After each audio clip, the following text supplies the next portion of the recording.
السلام علیکم ورحمۃ اللہ وبرکاتہ۔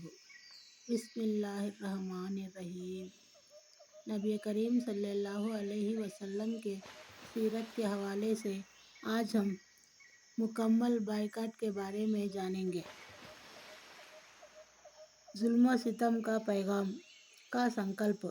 جب مشرکوں کے تمام ہیلے بہانے ختم ہو گئے اور انہوں نے یہ دیکھا کہ بنو ہاشم اور بنو مطلب ہر حال میں نبی صلی اللہ علیہ وسلم کی سرکشا اور بچاؤ کا پکا ارادہ کیے بیٹھے ہیں تو وہ چکت رہ گئے اور انت میں محصب گھاٹی میں خوف بنی کنانا کے اندر جمع ہو کر اور آپس میں بنی ہاشم اور بنی مطلب کے خلاف یہ سنکلپ لیا کہ نہ ان سے شادی بیاہ کریں گے، نہ خرید و فروخت کریں گے، نہ ان کے ساتھ اٹھے بیٹھیں گے، نہ ان سے میل جول رکھیں گے، نہ ان کے گھروں میں جائیں گے، نہ ان سے بات چیت کریں گے جب تک کہ وہ اللہ کے رسول صلی اللہ علیہ وسلم کو قتل کرنے کے لیے ان کے حوالے نہ کر دے۔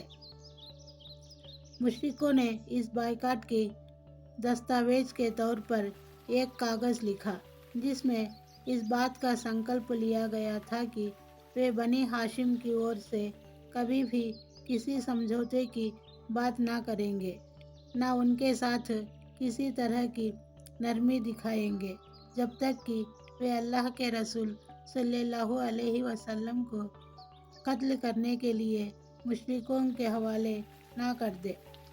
ابن قیم کہتے ہیں کہ کہا جاتا ہے کہ یہ لکھ منصور بن اکرمہ بن عامر بن ہاشم نے لکھا تھا اور کچھ کے نزدیک نضر بن حارث نے لکھا تھا، لیکن صحیح بات یہ ہے کہ لکھنے والا بغیضہ بن عامر بن ہاشم تھا۔ اللہ کے رسول صلی اللہ علیہ وسلم نے اس پر بددعا کی اور اس کا ہاتھ بیکار ہو گیا۔ بہرحال یہ سنکلپ لے لیا گیا اور کاغذ خانہ کعبہ پر لٹکا دیا گیا۔ اس کے نتیجے میں ابو لہب کے سوا بنی چاہے مسلمان رہے ہو یا غیر مسلمان سارے لوگ سمٹ کر شب ابی طالب میں قید ہو گئے۔ یہ نبی صلی اللہ علیہ وسلم کے پیغمبر بنائے جانے کے 7ویں سال محرم کی چاند رات کی گھٹنا ہے۔ 3 سال شب ابی طالب کی گھاٹی میں اس بائیکاٹ کے نتیجے میں حالات بڑے سنگین ہو گئے۔ اناج اور کھانے پینے کے سامان کا آنا بند ہو گیا کیونکہ مکہ میں جو اناج یا سامان آتا تھا اسے مشرک لپک کر خرید لیتے تھے۔ اس لیے قیدیوں کی حالت بڑی پتلی ہو گئی، انہیں پتے اور چمڑے کھانے پڑے۔ لوگوں کے بھوک کے حال یہاں تک کہ بھوکے سے بلکتے ہوئے بچوں اور عورتوں کی آوازیں گھاٹی کے باہر سنائی پڑتی تھی۔ ان کے پاس مشکل ہی سے کوئی چیز پہنچ پاتی تھی، وہ بھی چھپ چھپا کر۔ وہ لوگ حرمت والے مہینے کے علاوہ باقی دنوں میں ضرورت کی چیزوں کی خرید کے لیے گھاٹی سے باہر نکلتے بھی نہ تھے۔ وہ اگرچہ ان قافلوں سے سامان خرید سکتے تھے جو باہر سے مکہ آتے تھے، لیکن ان کے سامان کے ساتھ بھی مکہ والے اتنا بڑھا کر خریدنے کو تیار ہو جاتے تھے کہ گھرے ہوئے قیدیوں کے لیے کچھ خریدنا مشکل ہو جاتا تھا۔ حکیم بن حزام جو حضرت خدیجہ رضی اللہ عنہا کا بھتیجا تھا، کبھی کبھی اپنی پھوپھی کے لیے گیہوں بھجوا دیتا تھا۔ ایک بار ابو جہل کا سامنا ہو گیا، وہ اناج روکنے پر اڑ گیا، لیکن ابو البختری نے ہستکشیپ کیا اور اسے اپنی پھوپھی کے پاس گیہوں بھجوانے دیا۔ ادھر ابو طالب کو اللہ کے رسول صلی اللہ علیہ وسلم کے بارے میں برابر خطرہ لگا رہتا تھا۔ اس لیے جب لوگ اپنے اپنے بستروں پر جاتے تو وہ رسول اللہ صلی اللہ علیہ وسلم سے کہتے کہ تم اپنے بستر پر سوئے رہو۔ مقصد یہ ہوتا کہ اگر کوئی ویکتی آپ کو قتل کرنے کی نیت رکھتا ہو تو دیکھ لے کہ آپ کہاں سو رہے ہیں۔ پھر جب لوگ سو جاتے تو ابو طالب آپ کی جگہ بدل دیتے، یعنی اپنے بیٹوں، بھائیوں یا بھتیجوں میں سے کسی کو رسول اللہ صلی اللہ علیہ وسلم کے بستر پر سلا دیتے اور رسول اللہ صلی اللہ علیہ وسلم سے کہتے کہ تم اس کے بستر پر چلے جاؤ۔ اس قید و بند کے باوجود رسول اللہ صلی اللہ علیہ وسلم اور دوسرے مسلمان حج کے دنوں میں باہر نکلتے تھے اور حج کے لیے آنے والوں سے مل کر انہیں اسلام کی دعوت دیتے تھے۔ اس موقع پر ابو لہب کی جو حرکت ہوا کرتی تھی اس کا الیکھ پچھلے پشتوں میں ہو چکا ہے۔ کاغذ پھاڑ دیا جاتا ہے۔ ان حالات پر پورے 3 سال گزر گئے۔ اس کے بعد محرم 10 نبوی میں کاغذ پھاڑے جانے اور اس ظالمانہ سنکلپ کو ختم کیے جانے کی وہ گھٹنا گھٹی۔ اس کی وجہ یہ تھی کہ شروع ہی سے قریش کے کچھ لوگ اگر اس سنکلپ سے پرسن تھے تو کچھ ناراض بھی تھے اور انہی ناراض لوگوں نے اس کاغذ کو پھاڑ دینے کی کوشش کی۔ ان میں اصل حوصلہ دکھانے والے قبیلہ بنو عامر بن لوئی کا ہشام بن عمرو نام کا ایک ویکتی تھا۔ یہ رات کے اندھیرے میں چپکے چپکے خیمے ابی طالب کے بھیتر اناج بھیج کر بنو ہاشم کی مدد بھی کیا کرتا تھا۔ یہ زہیر بن امی امیہ مخزومی کے پاس پہنچا۔ زہیر کی ماں عاتکہ عبد المطلب کی بیٹی یعنی ابو طالب کی بہن تھی اور اس سے کہا، زہیر کیا تم یہ پسند ہے کہ تم مزے سے کھاؤ پیو اور تمہارے ماموں کا وہ حال ہے جسے تم جانتے ہو۔ زہیر نے کہا، میں اکیلا کیا کر سکتا ہوں؟ ہاں، اگر میرے ساتھ کوئی آدمی ہوتا تو میں اس کاغذ کو پھاڑنے کے لیے یقیناً اٹھ کھڑا ہوتا۔ اس نے کہا، اچھا تو ایک آدمی اور موجود ہے۔ پوچھا، کون ہے؟ کہا، میں ہوں۔ زہیر نے کہا، اچھا تو اب تیسرا آدمی کھوجو۔ اس پر ہشام مطعم بن عدی کے پاس گیا اور بنو ہاشم اور بنو مطلب سے جو کہ عبد مناف کی اولاد تھے مطیب کی قریبی خاندانی تعلق کا ذکر کر کے اسے ملامت کی کہ اس نے اس ظلم پر قریش کی خواہ مخواہ کیسے ملائے۔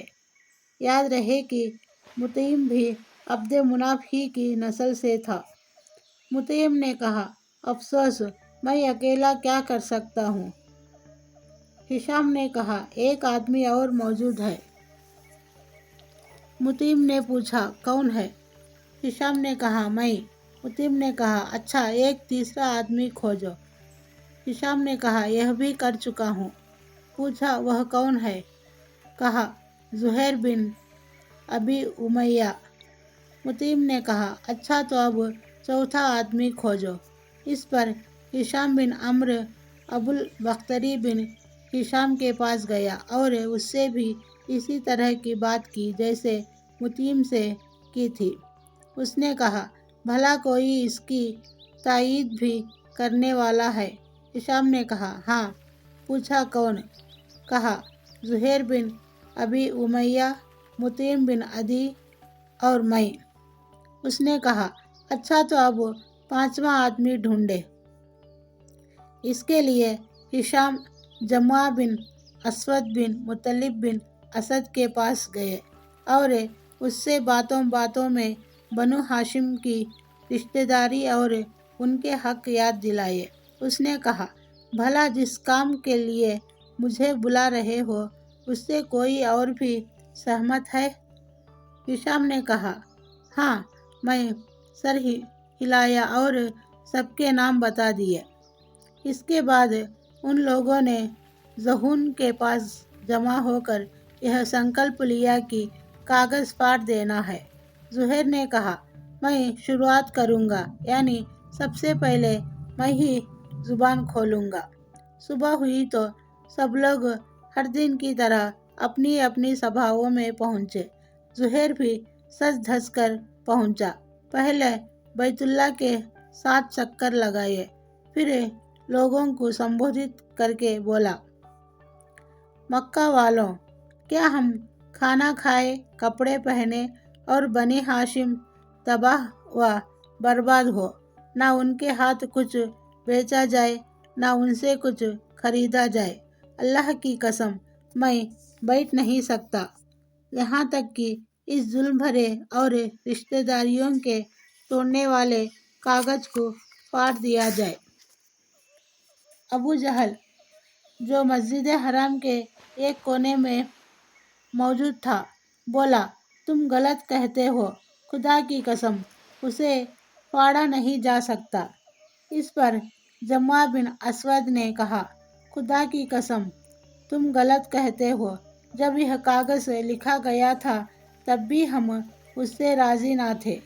اس پر ابو البختری نے گرہ لگائی، جمع ٹھیک کہہ رہا ہے، اس میں جو کچھ لکھا گیا ہے اس سے نہ ہم راضی ہیں نہ اسے ماننے کو تیار ہیں۔ اس کے بعد متیم بن عدی نے کہا، تم دونوں ٹھیک کہتے ہو، اور جو اس کے خلاف کہتا ہے غلط کہتا ہے۔ ہم اس کاغذ سے اور جو کچھ اس میں لکھا گیا ہے اس سے اللہ کے حضور الگ ہونے کا اعلان کرتے ہیں۔ پھر ہشام بن عمرو نے بھی اسی طرح کی بات کہی۔ یہ ماجرا دیکھ کر ابو جہل نے کہا، یہ بات رات میں طے کی گئی ہے اور اس کا مشورہ یہاں کے بجائے کہیں اور کیا گیا ہے۔ اس بیچ ابو طالب بھی حرم پاک کے ایک کونے میں موجود تھے۔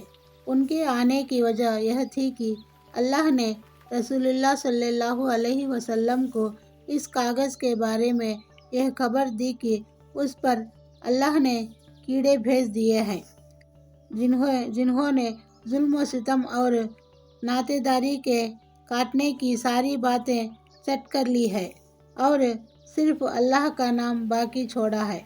پھر نبی صلی اللہ علیہ وسلم نے اپنے چاچا کو یہ بات بتائی تو وہ قریش سے یہ کہنے آئے تھے کہ ان کے بھتیجے نے انہیں یہ خبر دی ہے۔ اگر وہ جھوٹا ثابت ہوا تو ہم تمہارے اور اس کے بیچ سے ہٹ جائیں گے، پھر تمہارا جو جی چاہے کرنا، لیکن اگر وہ سچا ثابت ہوا تو تمہیں ہمارے بائیکاٹ اور ظلم سے رک جانا ہوگا۔ اس پر قریش نے کہا تھا، آپ انصاف کی بات کر رہے ہیں۔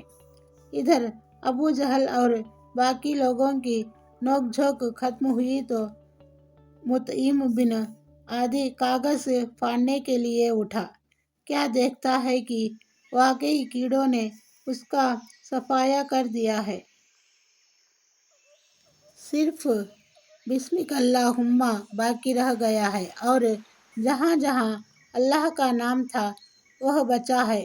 کیڑوں نے اسے نہیں کھایا تھا۔ اس کے بعد کاغذ پھٹ گیا۔ رسول اللہ صلی اللہ علیہ وسلم اور باقی تمام لوگ شیب ابی طالب سے نکل آئے۔ مشرکوں نے آپ کو نبی ہونے کی ایک شاندار نشانی دیکھی، لیکن ان کا رویہ وہی رہا جن کا الیکھ اس آیت میں ہے۔ اگر وہ کوئی نشانی دیکھتے ہیں تو رخ پھیر لیتے ہیں اور کہتے ہیں کہ یہ تو چلتا پھرتا جادو ہے۔ چنانچہ مشرکوں نے اس نشانی سے بھی رخ پھیر لیا اور اپنے کفر کی راہ میں کچھ قدم اور آگے بڑھ گئے۔ السلام علیکم ورحمۃ اللہ وبرکاتہ۔